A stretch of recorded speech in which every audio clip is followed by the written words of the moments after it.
guys, welcome to the TAS Morning Show. Today we have with us someone really special.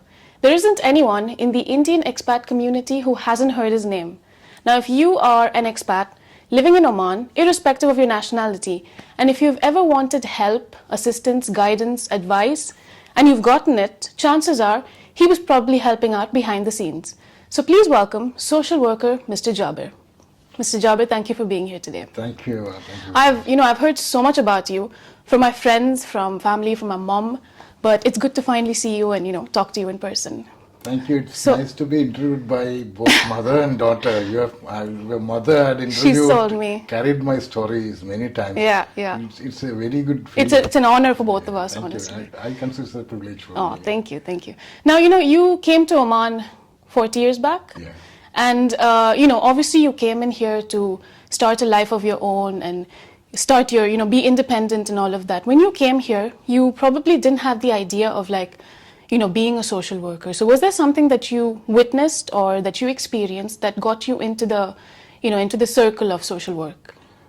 I was an activist as a child, Okay. even before I came to Oman. So here we had an organization, Kairali, which was a mass organization with grassroots level workers.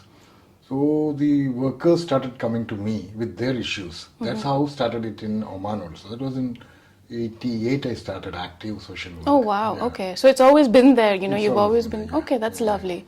So you came to Oman, 40 years back. And did you feel like Oman needed, of course, everywhere it's needed, social work. But was there anything in particular that you saw, that you witnessed that you thought that the expat community needs something like this? There was, I started with the Indian community. There was no one helping Indian community in their issues, like access to justice, when somebody died, when somebody is hospitalized, when somebody has some labor issues. So the access to justice was main concern.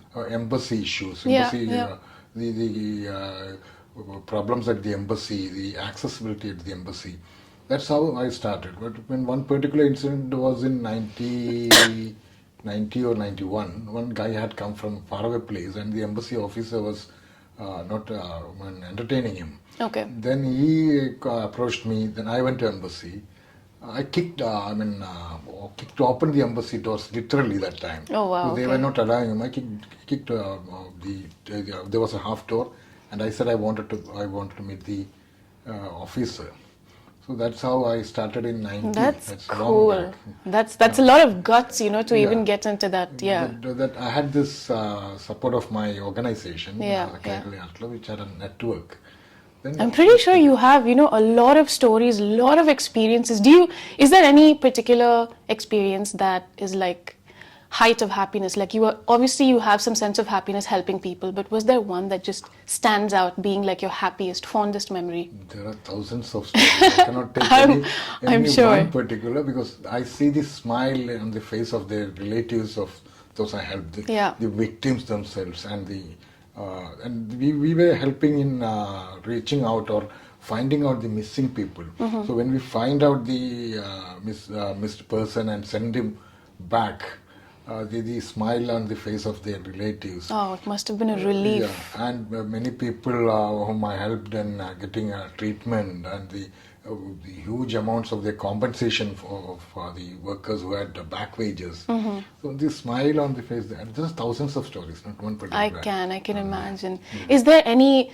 What is you would say, like, if you had to talk to, for example, your grandchildren, you want to tell them about what you've done, you obviously have a bunch of stories to tell. What's one story that really, really stands out, being interesting, or it's, whatever the case, what's the one thing that stands out? A book was released about 4 years back about my activities. Okay.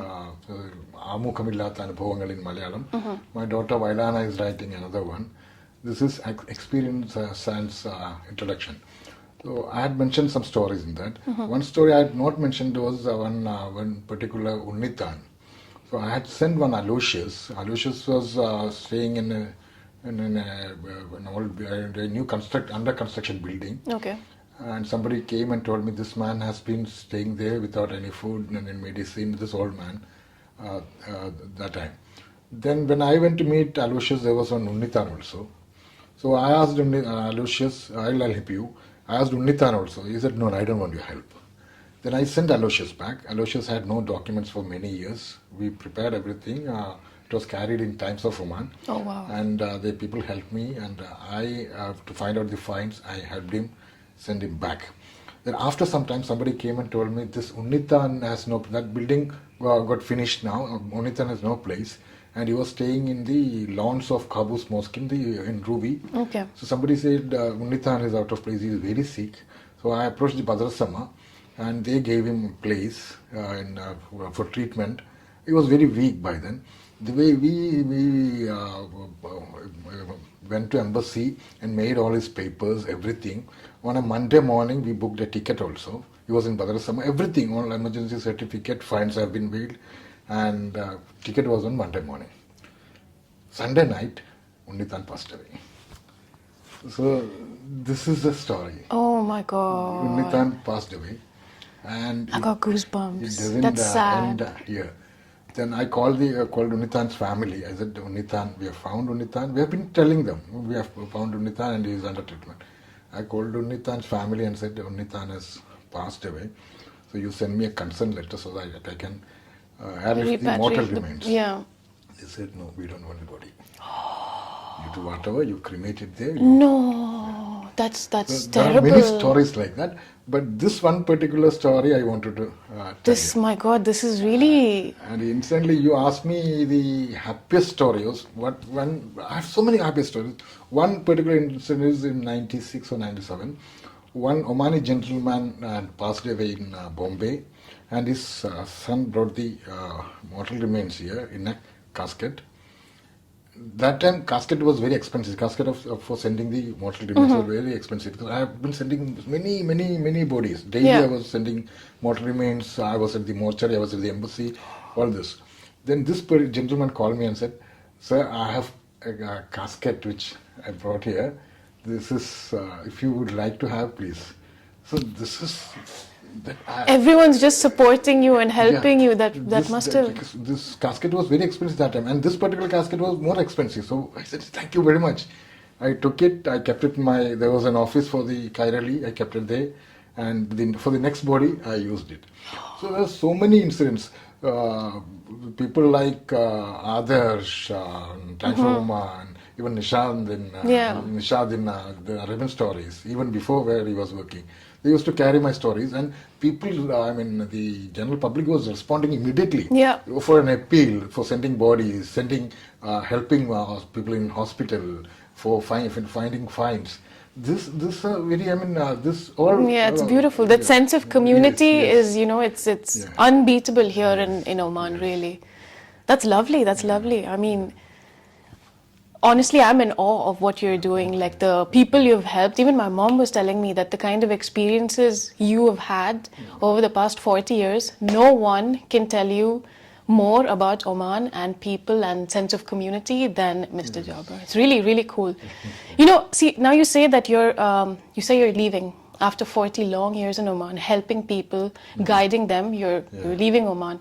What's plans for you? Are you going to continue this in India? Are you going to India? Yeah, I'm going to India. I'm already part of Non-Resident Kerala Affairs Department of Kerala government. I'm a director of the welfare body. Okay. So that work will continue as welfare activities for the Keralites spread all over the world. Yeah.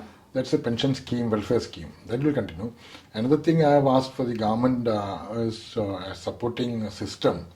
We have network spread all over Oman, all over the world. My friends are there everywhere. We have developed a network.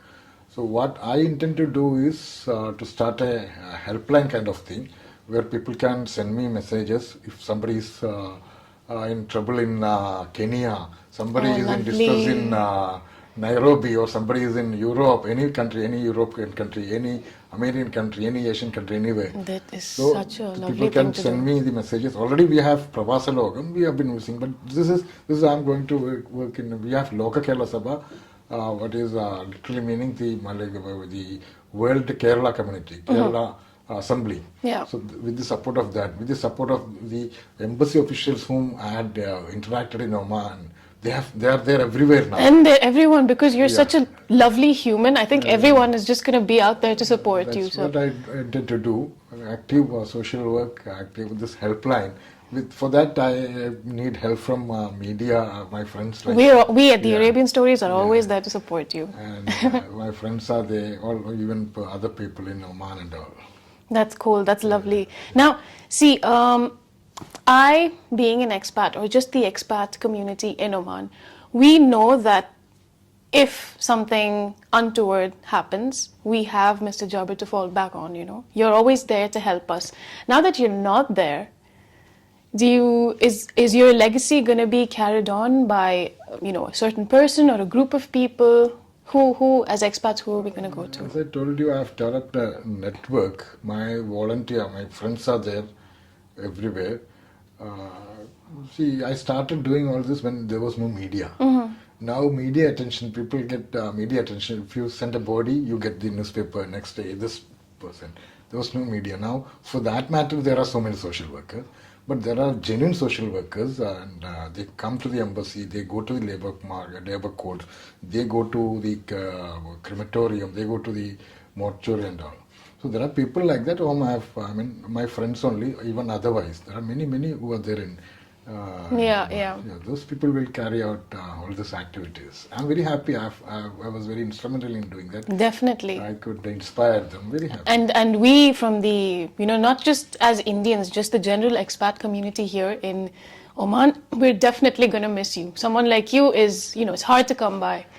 But thank you so much for being here today. It was such a pleasure talking to you. I'm sure my mom would also be proud of, we both have been able to speak to you. She'd be proud of that fact. So thank you so much for being here. Thank you. Thank you very much. Thank you. Thank you for watching the TAS Morning Show. Follow the Arabian Stories for the latest updates.